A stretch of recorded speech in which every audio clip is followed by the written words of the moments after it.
കർണാടകയിലെ കോപ്പൽ ജില്ലയിലെ തുംഗഭദ്ര അണക്കെട്ടിന്റെ ഷട്ടർ തകർന്നു വീണു. ഈ ഡാം അപകടം കേരളത്തിലെ ജനങ്ങളെ ആശങ്കപ്പെടുത്തുകയാണ്. സിമന്റ് ഉപയോഗിക്കാതെ സുർക്കി ഉപയോഗിച്ച് നിർമ്മിച്ചതാണ് ഈ ഡാം. ഇന്ത്യയിൽ നിലവിൽ 2 ഡാമുകളാണ് സുർക്കി ഉപയോഗിച്ച് നിർമ്മിച്ചിട്ടുള്ളത്. ഒന്ന് തുംഗഭദ്ര അണക്കെട്ടും രണ്ടാമത് മുല്ലപ്പെരിയാറും. ഈ വീഡിയോയിൽ നമുക്ക് മുല്ലപ്പെരിയാർ അണക്കെട്ടിനെ പറ്റി കൂടുതൽ അറിയാം. മുല്ലപ്പെരിയാർ അണക്കെട്ട് ലോകത്തിലെ ഏറ്റവും പഴക്കം ചെന്ന അണക്കെട്ടുകളിൽ ഒന്നാണ്. ഈ ഡാം കേരളത്തിലെ ഇടുക്കി ജില്ലയിലെ പീരുമേട് താലൂക്കിൽ കുമളി ഗ്രാമപഞ്ചായത്തിലാണ് സ്ഥിതി ചെയ്യുന്നത്. നദികളായ മുല്ലയാറും പെരിയാറും തമ്മിൽ സംഗമിക്കുന്ന സ്ഥലത്തെ അടിസ്ഥാനമാക്കിയിട്ടാണ് മുല്ലപ്പെരിയാർ അണക്കെട്ടിന് പേര് ലഭിച്ചിരിക്കുന്നത്. ഇതൊരു ഭൂഗുരുത്വ അണക്കെട്ടാണ്, അഥവാ ഒരു ഗ്രാവിറ്റി ഡാമാണ്. 53.64 മീറ്റർ ഉയരവും 365.7 മീറ്റർ നീളവുമാണ് ഈ അണക്കെട്ടിനുള്ളത്. നിർമ്മാണ കാലഘട്ടത്തിൽ ലോകത്തിലെ ഏറ്റവും വലിയ അണക്കെട്ടായിരുന്നു മുല്ലപ്പെരിയാർ. പീരുമേട് താലൂക്കിലെ തമിഴ്നാട് അതിർത്തിയിൽ സ്ഥിതി ചെയ്യുന്ന ശിവഗിരി മലനിരകളിൽ നിന്നാണ് മുല്ലയാർ ഉത്ഭവിക്കുന്നത്. അണക്കെട്ടിൽ നിന്നും പെൻസ്റ്റോക്ക് പൈപ്പ് വഴിയാണ് തമിഴ്നാട്ടിലേക്ക് വെള്ളം കൊണ്ടുപോകുന്നത്. 13 സ്പിൽവേകളാണ് അണക്കെട്ടിനുള്ളത്. 15.66 TMC അഥവാ 443.23 മില്യൺ ക്യൂബിക് മീറ്റേഴ്സാണ് അണക്കെട്ടിന്റെ ജലസംഭരണ ശേഷി. കേരളത്തിൽ തന്നെ ഉത്ഭവിച്ച് അറബിക്കടലിൽ അവസാനിക്കുന്ന പെരിയാർ നദിയിലാണ് ഡാം സ്ഥിതി ചെയ്യുന്നത്. 1789 പെരിയാറിലെ വെള്ളം വൈഗ നദിയിലെത്തിക്കുവാനുള്ള ആദ്യ കൂടിയാലോചനകൾ നടന്നത്.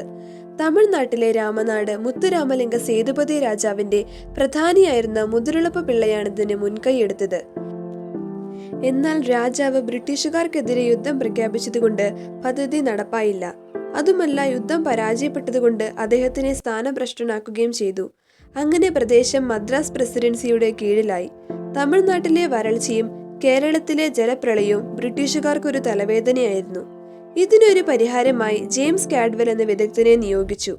പദ്ധതി അസാധ്യമായിരിക്കുമെന്നായിരുന്നു അദ്ദേഹത്തിന്റെ കണ്ടെത്തൽ. എങ്കിലും വെള്ളം തിരിച്ചുവിടാനുള്ള ശ്രമത്തിൽ നിന്നും ബ്രിട്ടീഷുകാർ പിന്മാറിയില്ല. 1882 നിർമ്മാണ വിദഗ്ധരായ ക്യാപ്റ്റൻ പെനിക്വിക്കും ആർ സ്മിത്തും പുതിയ പദ്ധതി സമർപ്പിച്ചു.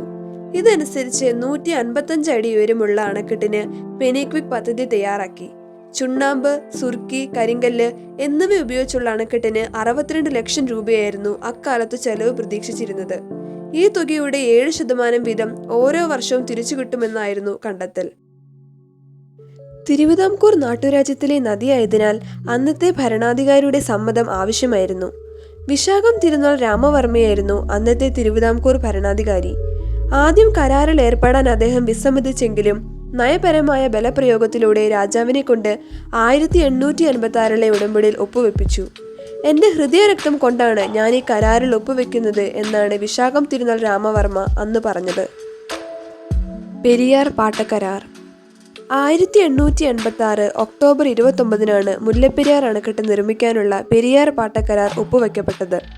തിരുവിതാംകൂറിനു വേണ്ടി മരാമത്ത് സെക്രട്ടറി KK V രാമ അയ്യങ്കാരും മദിരാശിക്കു വേണ്ടി സ്റ്റേറ്റ് സെക്രട്ടറി ജോൺ ചാൾഡ് ഹാനിങ്ടണുമാണ് കരാറിൽ ഒപ്പുവെച്ചത്. 999 വർഷത്തേക്കായിരുന്നു കരാർ. 8000 ഏക്കർ സ്ഥലവും നിർമ്മാണത്തിനാവശ്യമായ 100 ഏക്കർ സ്ഥലവുമാണ് പാട്ടത്തിനായി നൽകിയിരുന്നത്. ഏക്കറിന് 5 രൂപ എന്ന രീതിയിൽ 40,000 രൂപ വർഷം തോറും തിരുവിതാംകൂറിന് ലഭിക്കും എന്ന രീതിയിലായിരുന്നു കരാർ. അണക്കെട്ട് നിലനിൽക്കുന്നത് കേരളത്തിലാണെങ്കിലും അതിന്റെ നിയന്ത്രണം ഇന്നും തമിഴ്നാടിനാണുള്ളത്.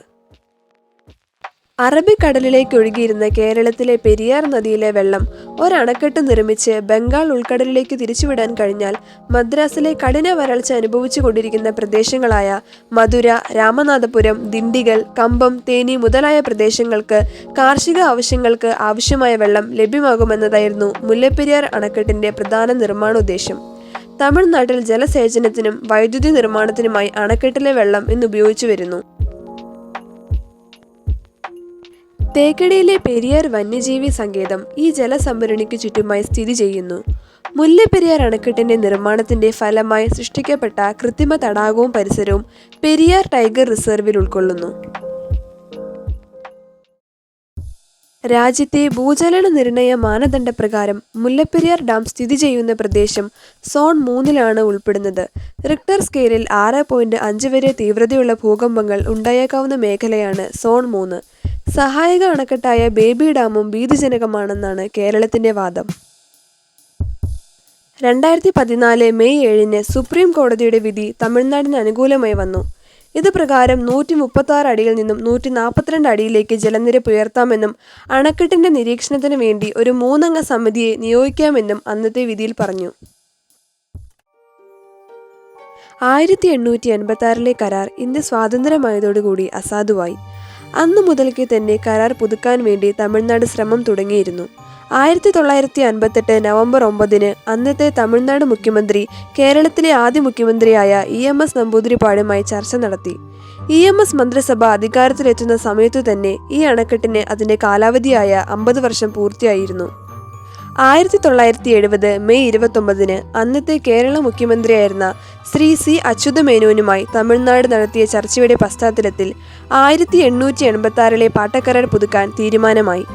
തമിഴ്നാടിന് വേണ്ടി പൊതുമരാമത്ത് സെക്രട്ടറി KS ശിവസുബ്രഹ്മണ്യനും കേരള സർക്കാരിന് വേണ്ടി അന്നത്തെ ജലവൈദ്യുത സെക്രട്ടറി KP വിശ്വനാഥൻ നായരുമാണ് കരാറിൽ ഒപ്പുവെച്ചത്. ഈ പുതുക്കിയ കരാറിൽ ഒരു നിബന്ധന കൂടി ഉൾപ്പെടുത്തിയിരുന്നു. അണക്കെട്ടിലെ വെള്ളം ഉപയോഗിച്ച് പെരിയാർ പവർ ഹൗസിൽ വൈദ്യുതി ഉൽപ്പാദനം നടത്താൻ പുതിയ കരാർ തമിഴ്നാടിന് അനുമതി നൽകി. പാട്ടത്തുക ഏക്കറിന് 5 രൂപയിൽ നിന്നും 30 രൂപയാക്കി ഉയർത്തി. ഡാം തകർന്നാൽ 45 മിനിറ്റിനകം 36 കിലോമീറ്റർ താഴെയുള്ള ഇടുക്കി ഡാമിലേക്ക് ജലം ഒഴുകിയെത്തും. 50 അടി ഉയരത്തിലായിരിക്കും വെള്ളം ഇടുക്കി ഡാമിലെത്തുക. ഈ ആഘാതത്തിൽ ഇടുക്കി ഡാം തകർന്നാൽ താഴെയുള്ള 11 അണക്കെട്ടുകളും തകരും. ഫലത്തിൽ ഇടുക്കി, എറണാകുളം, കോട്ടയം, ആലപ്പുഴ, തൃശൂർ, പത്തനംതിട്ട ജില്ലകളെ ഇത് ബാധിക്കും. എന്നാൽ മുല്ലപ്പെരിയാർ അണക്കെട്ട് തകർന്നാൽ അവിടെ നിന്നുള്ള വെള്ളം ഇടുക്കി ഡാമിൽ ചെല്ലുകയും വെള്ളം ഉൾക്കൊള്ളാൻ വിധം ഇടുക്കി ഡാമിന് ശേഷിയുണ്ടെന്നുമാണ് മറ്റൊരു വാദം. മുല്ലപ്പെരിയാർ അണക്കെട്ടിന്റെ ഡീകമ്മീഷനു വേണ്ടിയുള്ള കേരളത്തിന്റെ നീണ്ടകാലത്തെ ആവശ്യം വീണ്ടും ശക്തമായിരിക്കുകയാണ്.